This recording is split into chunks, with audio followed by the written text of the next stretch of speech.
Welcome back to Becoming Better, the channel dedicated to sharing knowledge and insights for personal growth through remarkable books. When you're watching this video, it means your mind is making space to embrace the secrets to success and prosperity. Napoleon Hill, the author of the book Think and Grow Rich, was an advisor to two former U.S. presidents, Woodrow Wilson and Franklin D. Roosevelt. He had the opportunity to meet and study the careers of some of the most successful individuals in the world. Interestingly, these individuals all possessed a similar formula for creating wealth. Napoleon Hill first discovered this secret during a conversation with Andrew Carnegie, the American steel magnate. For many years, Carnegie applied this formula to mentor young members of his organization, many of whom had little formal education. The result? These young people transformed into exceptional leaders with extraordinary capabilities. Therefore, in his book, the author emphasizes that this formula will work for anyone who is willing to embrace it. Before diving into the main content of the book, let's first define what it means to be wealthy. Wealth is a state of mind, not merely a measure of material possessions. A wealthy person, even if they grow up in difficult and deprived circumstances or face financial setbacks at some point in their life, will inevitably attract wealth again and live a meaningful life. On the other hand, a poor person, even if they are gifted a massive fortune, will soon lose it if their mindset remains one of poverty. Their financial situation will eventually align with their state of mind. To determine whether you are wealthy or poor, you can measure yourself against the 13 principles outlined in this book. If you possess all 13 principles, you may not be rich yet, but rest assured, wealth is on its way to you. It is simply waiting for you to claim it. The 13 principles of Think and Grow Rich are organized by the author as follows: desire, faith, autosuggestion, specialized knowledge, imagination, organized planning, decision, persistence, the mastermind group, the mystery of sexual transmutation, the subconscious mind, the brain, the sixth sense. To help you remember and grasp the content more easily and logically, I've grouped the 13 principles into 4 categories corresponding to 4 stages of the journey. Stage 1, the starting line. This stage lays the foundation for success and includes desire, imagination, specialized knowledge, autosuggestion. Stage 2, overcoming obstacles. This stage focuses on breaking through barriers and includes faith, the subconscious mind, decision. Stage 3, gaining momentum. This stage is about accelerating your progress and includes organized planning, persistence, the mastermind group. Stage 4, reaching the finish line. This final stage focuses on harnessing advanced capabilities and includes the brain, the sixth sense, the mystery of sexual transmutation. Stage 1, the starting line. The first step on the journey of Think and Grow Rich is to send out your desires. Many people are afraid to dream. They limit their aspirations out of fear of being ridiculed.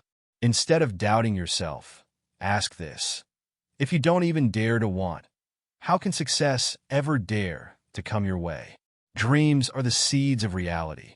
No matter how wild or far-fetched your dreams may seem at the moment, as long as they are nurtured properly, they will manifest in your life in some form. Don't hold back. Let your desires take root and grow. Navigator Christopher Columbus dreamed of the existence of an unknown world.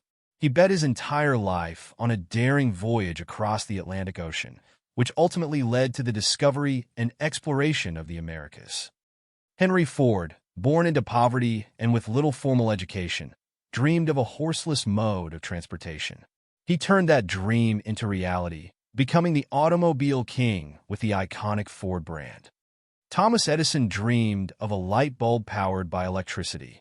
After more than 1,000 failures, he finally turned that dream into reality, revolutionizing the world with the invention of the electric light bulb. The Wright brothers dreamed of an aircraft that could fly in the sky. Their vision came to life, and they successfully created the first airplane, forever changing the course of aviation history. Beethoven was deaf, and the writer Milton was blind. Yet their names are still remembered today because they dared to dream and turned their dreams into reality. The second step in the starting line stage is imagination. There is a secret. Human beings have the power to create anything they can imagine. Great successes always begin with a dream. In the pursuit of wealth, if you cannot imagine the amount of wealth in your mind, you will never see it in your bank account. There are two types of imagination: synthetic imagination and creative imagination. Synthetic imagination is the process of combining existing ideas, viewpoints, and goals into a cohesive whole. It doesn't create anything new, but works with existing knowledge and observations. On the other hand, creative imagination is different. It enables the human mind to connect with infinite intelligence, where intuition or inspiration is received. Creative imagination only operates when there are strong emotions in the mind, and it is responsible for generating new ideas. Successful entrepreneurs, industrialists, financial leaders, great social activists, artists, writers, musicians, and performers, who we may call geniuses, use creative imagination. Creative imagination allows business people to come up with innovative business ideas and market products in places where they were once thought impossible. Interestingly, the more creative imagination is used, the stronger it becomes. The less it is used, the weaker it grows and eventually fades away. A desire is just a thought. It's not clear and will quickly fade away unless it is vividly imagined. When a desire is imagined vividly, it draws closer to reality with greater power. Along with regularly using your imagination to sharpen it, during the starting line stage, we also need specialized knowledge. Like imagination, knowledge also comes in two forms: basic knowledge and specialized knowledge.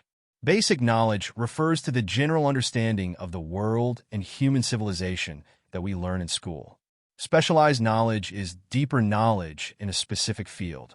An ironic truth is that knowledge is not directly proportional to wealth. For example, most professors and teachers are highly knowledgeable, but not necessarily the wealthiest people in society. This is because knowledge alone is not power. Knowledge is only potential power. It becomes effective and powerful when applied to specific, actionable plans that are aimed at a clear goal. Henry Ford was considered uneducated by many because people misunderstood the true meaning of the word education. The word comes from the Latin educo, which means to draw out or to extract, referring to development from within. A truly educated person is not defined by the amount of basic or specialized knowledge they possess, but by their ability to absorb what they need and want in order to develop their abilities and intellect toward a clear goal. Henry Ford perfectly embodied this idea.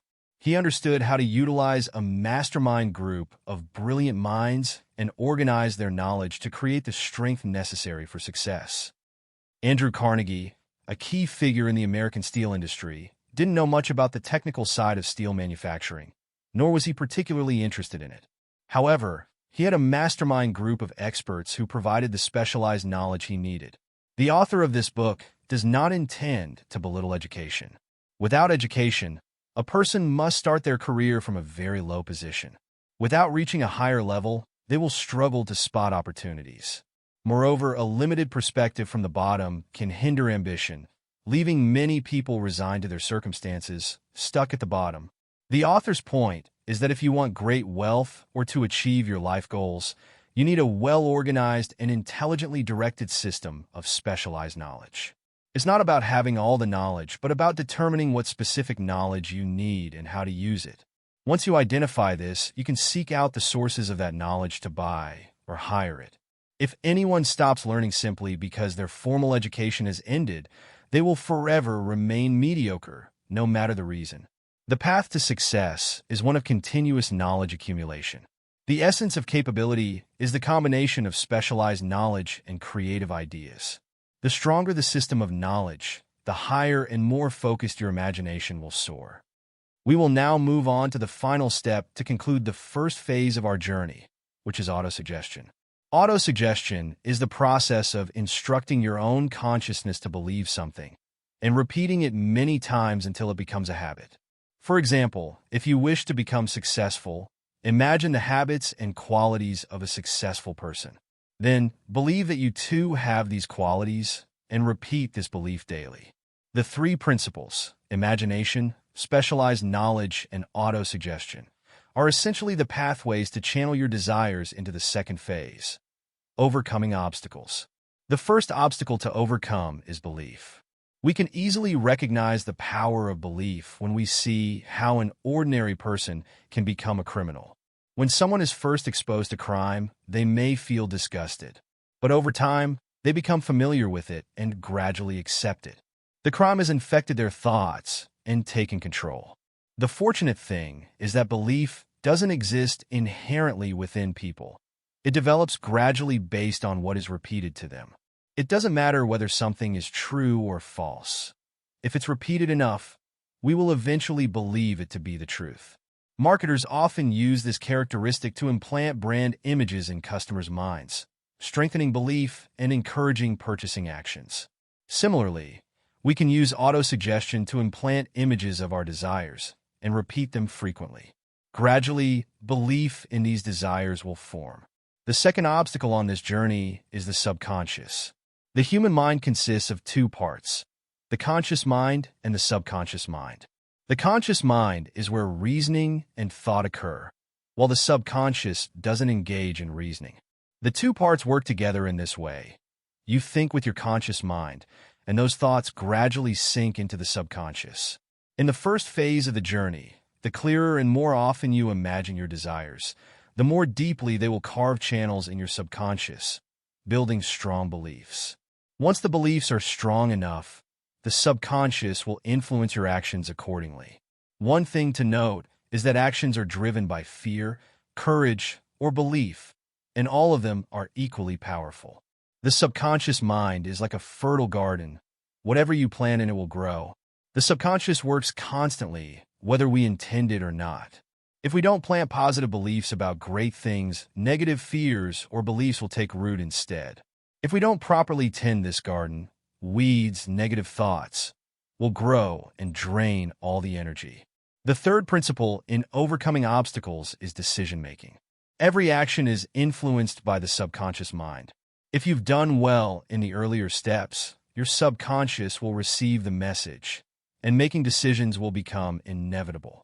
Many people remain empty-handed throughout their lives because they keep waiting for the perfect moment to start. The reality is that no moment is ever perfect. Perfection is created through imperfection. Once you are clear on your desires, you will make decisions quickly and often reach your goals. At this point, some people might feel uneasy about the similarities between the Think and Grow Rich journey and the activities of multi-level marketing, MLM, companies, especially those that have become notorious. I would like to emphasize that the MLM companies you are referring to are the malpractices or unscrupulous versions of the concept, and they are often criticized because they may overpromise and fail to deliver. However, those who get ridiculed on social media for their involvement in these MLM ventures are often only carrying out half of the process. The leaders in these systems may be successful in awakening forgotten or suppressed dreams and desires, and they may also teach participants the theory of how to install these desires into their subconscious to encourage decision-making. But this is only part of the journey. It's like serving only the starter course of a meal, but expecting to be fully satisfied. You can't fill up just by having an appetizer. Similarly, merely making bold declarations and decisions based on the theory of embedding desires in the subconscious is like eating a small bowl of soup and then claiming you're full. Everyone has the right to dream and let the world know what they plan to achieve. But first and foremost, they should take action. The world will always honor and admire those whose words align with their actions. The third stage, acceleration, is the phase where you turn your dreams into reality. To make your dream come true, you need an organized plan. At this point, you must honestly and clearly assess who you are, what strengths and weaknesses you have, and where your abilities stand.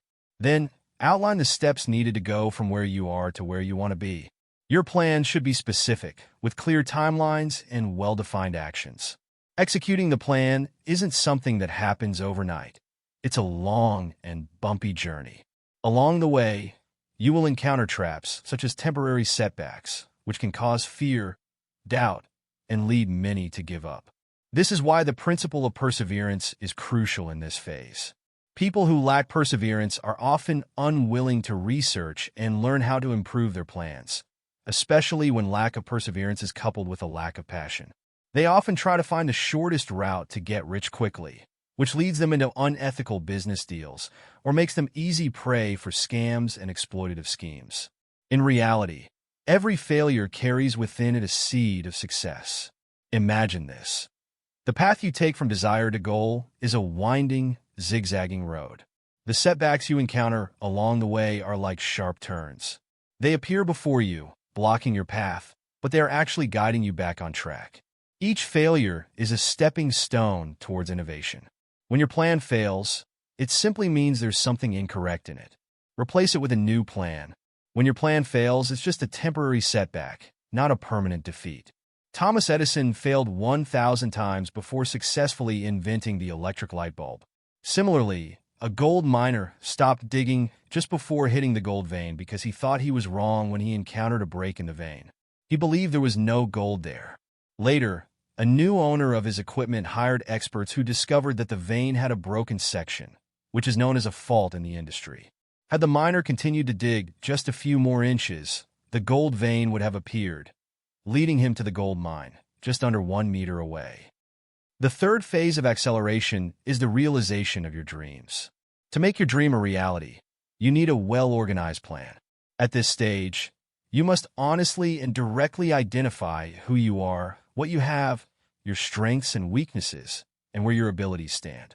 Then, map out the actions required to get from where you are to where you want to be. This plan must be specific in terms of timelines and clear in the steps you need to take. Executing the plan is not something that can be done overnight. It's a long journey with many obstacles. Along the way, there will always be traps in the form of temporary failures, which can make many people fearful, doubtful, and ready to quit. Therefore, on this journey, we need the principle of perseverance. People who lack perseverance often avoid learning and improving their plans. Especially when a lack of perseverance is accompanied by a lack of passion, they tend to search for the quickest ways to get rich. As a result, they fall into shady deals or become prey to fraudulent business models.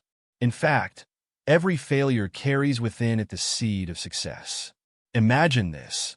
The road you travel from desire to goal is winding and zigzagging. The failures you encounter along the way are like sharp turns. They appear before you and block your path, but they are actually guiding you. They help you find the right direction. Every failure is a stepping stone that brings new creativity. When your plan fails, it means there's something in your plan that wasn't accurate. Replace it with a new plan. A failed plan is a temporary setback, not a permanent one. Thomas Edison failed 1,000 times before successfully inventing the electric bulb.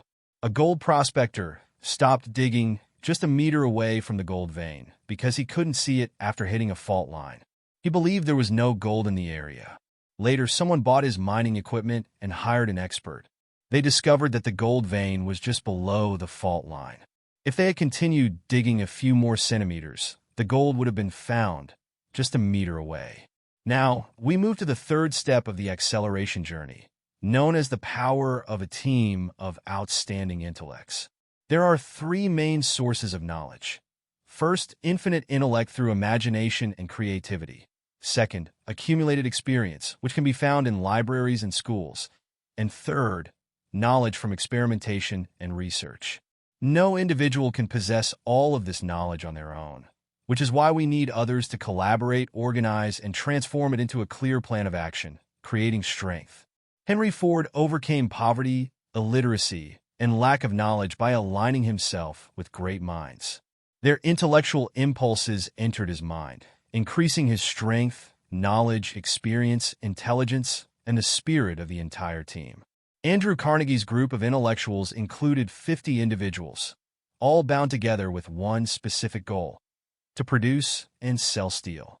He admitted that his success and wealth were due to this intellectual group. With an elite team of intellects, we gain advice, guidance, and support through harmonious collaboration. Science has shown that when 2 brains combine harmoniously, they create an invisible force as powerful as a third brain. When more brains join, the energy of thought multiplies. That's why I say that if you seriously embrace the content and messages in this book, perseverance will lead you to treasure, not to a pitfall. What you need to remember is to carefully choose your intellectual team. Prioritize selecting people who are not afraid of temporary failure. Your intellectual team should consist of 3 groups. First, your life partner. Choosing the wrong life partner is a common cause of failure. Marriage is the closest relationship in life and affects the deepest aspects of life. Second, business partners. And third, those who work with you. To improve your chances of choosing the right intellectual team, first, your work must be something that excites you. Enthusiasm and excitement can be contagious. If you're not passionate about your own work, you won't attract good partners or capable people. In the past, when people talked about employers and employees, they often thought of a two-way relationship, where one side sought to exploit labor and the other sought to increase wages. As a result, employers and employees often negotiated, leading to an adversarial relationship. But today, this relationship has evolved into more of a partnership. In addition to the 2 roles of employer and employee, a third element has emerged: the community they serve. The quality of the community they serve is the true measure of the employer's value and the wages of the employees. The era of people who only take without giving has ended. Instead, we are in an era of those who give first. Forget about looking for a job. Instead, think about what you can do to create value for the community you serve and, in turn, create value for the company you work for. Barnes, the amazing associate of the great inventor Thomas Edison, exemplified this model. Barnes started working in Edison's office in a small role with a low salary. The work he did wasn't important to Edison, but it was important to him because it was his opportunity to demonstrate his business abilities. Barnes never thought he was there to ask Edison for a job to make money. Instead, he told himself, "I'm here to partner with Edison in business." After 5 years of hard work, Barnes' position remained the same, until one day, Edison completed a new invention, a device called the Edison machine. Edison's sales team wasn't interested in it. They didn't believe it could be sold. But Barnes saw an opportunity. His persistence over the years began to bear fruit. The sales were so successful that Edison gave Barnes a contract to distribute and market the product nationwide. This collaboration led to the famous slogan, "Edison produces and Barnes installs." Barnes wasn't concerned with the benefits he personally gained from working in Edison's office or how much Edison paid him. He cared about the community he and Edison's company were serving, namely the customers and consumers of their products. As a result, Barnes succeeded in spreading Edison's product nationwide. Achieving the 3 stages we've just analyzed, we will not fall into the group of poor people, but we will still be people who are not yet rich. To truly become wealthy, one must complete a 4th stage, which includes 3 principles: the brain, the 6th sense, and the transformation of sexual energy. This is the stage that distinguishes geniuses from ordinary people. The good news is that any ordinary person can apply this formula to excel, not only in business, but in any field they wish to pursue. The first principle of this final stage is the brain, which serves as a transmitter and receiver of thoughts. All the thoughts originating from desires in the previous stages will be packaged and sent to an invisible place beyond the finite intellect of humans. In the book, the author refers to this as infinite intelligence, and the bridge between human intellect and infinite intelligence is the 6th sense, which is the second principle in this final stage. The 6th sense is the gateway to wisdom, and it is the most important principle among the 13 principles of Think and Grow Rich, yet it cannot be precisely defined. We can only understand and apply it after mastering the other 12 principles. Simply put, the 6th sense operates outside of human awareness and works through ideas, plans, and flashes of insight that arise in our minds, creating inspiration and intuition. It can warn us about impending dangers and notify us at the right moment of opportunities to seize. However, we cannot simply take out our 6th sense or ask it to work on demand. Most great inventors, poets, novelists, and musicians have the habit of listening to and trusting the whispering voice that comes through creative imagination. Dr. Elmer Gates, who made over 20 useful inventions, did so through the process of using and cultivating this ability. He had a personal communication room in his laboratory, which was soundproof and lightproof. In the middle of the room was a small table and a piece of paper on the wall with a light control button. Whenever he needed help from his creative imagination to access infinite intelligence, he would enter this room, sit at the table, dim the lights, and focus all his thoughts on the existing features of the invention he was working on. He would stay in that state until ideas related to the unknown aspects of his invention would suddenly emerge in his mind. Once, his ideas flowed continuously for 3 hours. He wrote them down on paper and later reviewed what he had written. He discovered that these ideas described new principles that no one had ever known before. These principles were cleverly formulated and solved most of the problems he was struggling with. The difference between a genius inventor and an ordinary one is that the genius knows how to use creative imagination, while the others do not understand it. Inventors like Edison and Dr. Gates use both the ability of synthetic imagination and creative imagination. The sixth sense has a part of the subconscious and shares similarities with creative imagination, which we discussed in earlier stages. Therefore, the stronger the creative imagination, the easier it is to use the sixth sense. But for creative imagination to work strongly, the emotions we engage with must also be strong, and among all human emotions, sexual energy is the most powerful. Thus, the secret of sexual transmutation is the final principle we are studying. Most of us misunderstand sexuality, thinking it is only a physical need.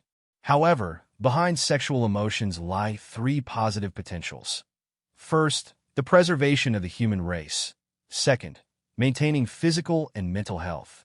And third, turning ordinary people into geniuses through emotional transmutation. Research has shown that highly accomplished individuals tend to have high sexual vitality, whether male or female. A bull becomes gentler after being castrated, and taking away the sexual ability of any living creature means taking away its ability to fight. The best performers are often the most confident about their sexual abilities. They are more attractive than others, and we can perceive this attraction through their handshake, voice, posture, gestures, thoughts, and style. Those who are frequently sexually inhibited or have poor sexual function often lack the enthusiasm or energy to attract others. Sexual emotions hold the secret to creativity. However, not everyone with high sexual vitality becomes a genius, because not everyone knows how to transmute this emotion into energy used for positive purposes. So, how does this transmutation work? In simple terms, transmutation is the process of transforming one type of energy into another. All human emotions generate energy, and sexual emotions create the most powerful energy. This energy is then harnessed for thoughts and actions in life. Imagine energy in the body like electricity. People can use electricity to light up a room, run an air conditioner, or cook food. Similarly, energy in the human body is used in various ways, depending on each person's will. People with willpower and life purpose usually use their energy for study, work, research, or some part for love.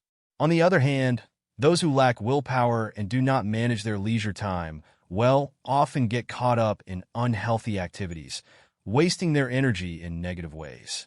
So, what should we do to transmute sexual emotions? There are 2 methods. The first method is to experience it. If you have a partner, note that love must guide sexual emotions for them to connect with infinite intelligence. Love is spiritual, while sex is purely physiological. Without love and romance, the energy generated from sexual emotions is being wasted. If one abuses sex, they're turning themselves into an animal. Successful people, including millionaires or those famous in literature, art, architecture, or industry, often reach the peak due to a deep love for someone else. The second method is if you do not have a partner, let your mind flow with the emotions that rise within you. Do not try to suppress or escape sexual desires, as they are innate and natural. Just like you can dam up a river for a while, but eventually the water will overflow. Sexual emotions can be controlled for a time, but will eventually find an outlet, either positively or negatively. Sexual emotions are the strongest of all human emotions, so powerful that they can dominate a person, driving them to risk everything, including honor and even life, to fulfill them. Instead of suppressing it, let's transmute it into positive actions and grand goals. Remember the beautiful memories of love, as those wonderful emotions will blend with sexual energy and motivate you, just like desire, to reach new heights with each transmutation of energy. In the past, heroes who went into battle often carried the image of the woman they loved. It was these wonderful emotions that sparked courage and intelligence in them. Writers, artists, and musicians often had a muse, and their works would flourish from there when their creative imagination was activated. It's like a person soaring in the sky with a vast, clear horizon ahead. Their vision expands beyond limits. From that height, they are not constrained by the factors affecting their perception, and they are free from the daily struggles of life, like worries over money and survival. In this state, your mind soars in the world of thoughts, and the daily challenges are reduced to mere mountains and valleys below. Most people rarely achieve success before the age of 40 because they waste their sexual energy without knowing how to transmute it to boost their creative imagination and bring breakthroughs in their work and careers. Now, we have explored the 13 principles of Think and Grow Rich. When you can control and apply this formula, you can negotiate with life about your future. Success is when you become the person you aspire to be. Don't wait for luck or an inheritance, because if a large sum of money suddenly falls into the hands of someone who hasn't worked for it, it will hinder their path to success. Wealth will come in proportion to your inner growth and maturity. If our inner awareness does not match the amount of wealth we currently have, it will quickly leave us. Sudden wealth can be more dangerous than poverty. Thank you for listening. See you in the next video.